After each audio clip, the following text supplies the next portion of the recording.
না তো কমসে কম হয়ে গেছে 10 বছরের মতো। আচ্ছা আর আমরা এই গলির রাস্তাটার ড্রেনটা আমরা নিজেরাই 3-4 পরিবার মিলে করছি খাবার ড্রেনটা।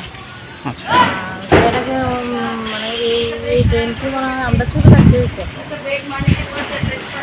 ময়লাগুলি পরিষ্কার হয়ে যায়, এগুলো কিচ্ছু না। ওই ড্রেনে লেগে একটু অসুবিধা হইতেছে কি, যাদের ভিতরে সাইডে বাড়ি তাদের প্রাইভেটে নিজেরা মিলে 3-4 পরিবার মিলে ড্রেন করতে লাগতেছে।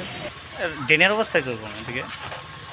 ড্রেন তো সবসময় বড়ি থাকে সবসময়, আর আয় না লোক খুব কমায় যায়।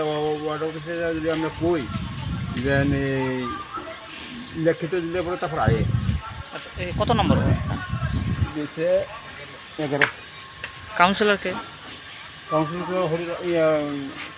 না হিরো রবীন্দ্রনাথ। হ্যাঁ, সরকার তো প্রচুর টাকা খরচ করছে এই ড্রেন পরিষ্কার করার লাগে, রাস্তাঘাট করার লাগে, বা আবার এরকম আজকে এরকম অবস্থা আছেন, এত টাকা খরচ করতেছে, কী করবেন? কী করবো, আমরা তো কোনো কিছু হইতেছে না, উন্নতি হইতেছে না।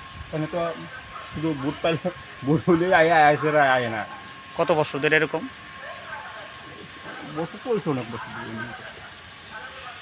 যে আয়ে তার এই অবস্থায়, হোক কংগ্রেস, হোক সিপিএম, হোক বিজেপি, সবই একই টাইপ।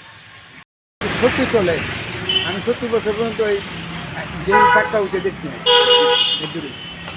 রোডের দিন 4টা উঠে দেখছি না।